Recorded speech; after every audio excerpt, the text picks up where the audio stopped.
Hi everybody, welcome to the introduction for Scientific Method, Lesson 4. In this lesson, we're going to be focusing on how to improve the accuracy of your results. And this is very important for the GED exam. There will be many questions that come up that give you an example experiment and then ask you what is the source of error, or why did the results not match the hypothesis. And at that point, you need to be looking for potential errors, or you need to be thinking about how to make the experiment results more reliable. And there really are two ways to improve the accuracy. You can remove sources of error so that the results will be more accurate, and you can repeat what you're doing and then calculate an average. So if you ever get a question that asks you how can we improve the accuracy, you could say repeat the experiment and average the results. This is good if you're looking at a time or a weight or a distance, anything where you're getting a numerical answer. If you repeat it, then you can add the numbers together and divide to find the average. And that is more accurate than just doing it one time. Why is that more accurate than just doing one time? Well, if you do one time, you can make a mistake. Or there could be other forces acting on the object. For example, if you were dropping a parachute, a little bit of wind might come one time and blow the parachute away. So that could affect the accuracy of your results. So repeating experiments is always good, and looking for things that you might have done wrong is also useful. Especially if you video the experiment. If you video the experiment, you might see potential problems with the method, with the design that you've chosen. Well, today we're going to look at an experiment that some of my students did last year, and we have a video of that.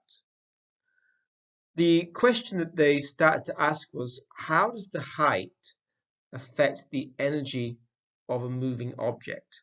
How does the height at the beginning affect the energy of a moving object? Well, to test this, the students conducted an experiment. Each group was given one toy car, some bucks, a piece of wood, and a ruler.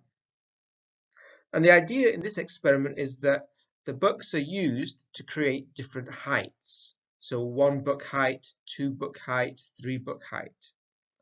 The car is then released at the top of a ramp, which goes from the bucks down to the surface. And the people doing the experiment would measure the distance that the car travels after it leaves the end of the ramp. Why does this answer the question? Well, the idea might be an object that is higher in the air has more potential energy because of the position. So when it's let go, that potential energy is transferred into kinetic energy. So objects that are higher have more potential energy. That creates more kinetic energy. If objects have more kinetic energy, they should be able to travel further. So the hypothesis behind this experiment would be the higher the starting position, the further the car will travel. Now, we'll have a look at a group of students doing this experiment.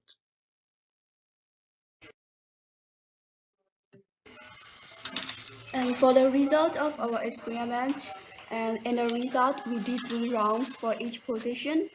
There are 15 different results come out in the experiment, and the higher distance the car travel is the 5 position after round 3, because you will see in this video, at the round 3 there are 5 books, at the round 3, at the 5 position, there are 5 books, so the car will go quick.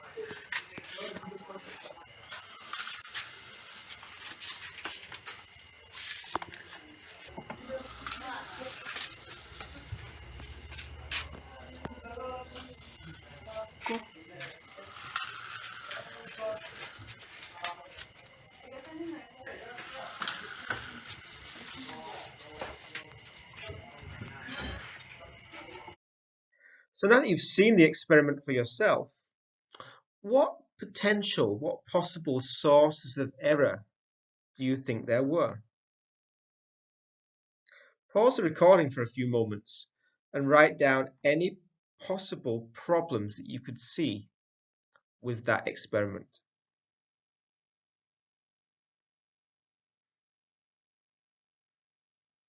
Well, remember, we need to control variables.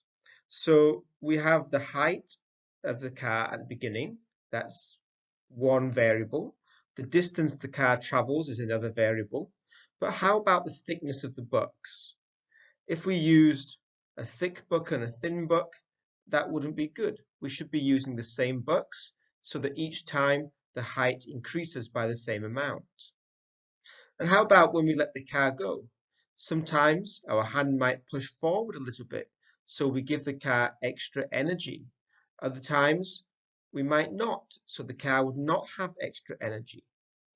And the direction of the car, if the car goes in a straight line, or if the car goes diagonally. If it's going diagonally, it's going further. Therefore, it would be using more energy. And then the type of material for the ramp. You would want to make sure that the same material was used every time. Different materials will have different surfaces and different textures. And different textures of the material could create more or less friction. And the friction pushes against the direction of travel, and that would reduce the amount of energy available for movement. So all of these would be potential sources of error in the experimental design. And if the person doing the experiment gets results that they don't expect, they should think about all of these things. Did they control them or not?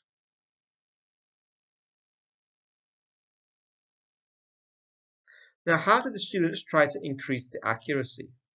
Again, pause the recording for a few moments and have a think about that.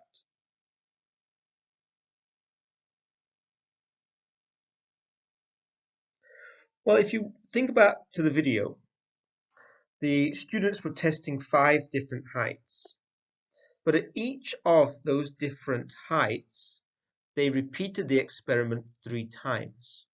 And if you remember the table that was on the right-hand side, for each of those 5 heights, they recorded the distance that the car traveled for each of the 3 times that they repeated the experiment.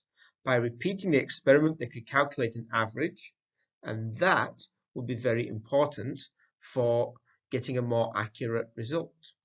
Let's have a look at that in more detail. These were the results that they recorded. For position 1, which was 1 buck, the first time the car went 2 feet 11 inches and it took 5 seconds, 66 milliseconds. The second time it went 3 feet 6 inches, and the last time it went 3 feet 9.8 inches. So the students would need to add those together and divide by 3 to get the average.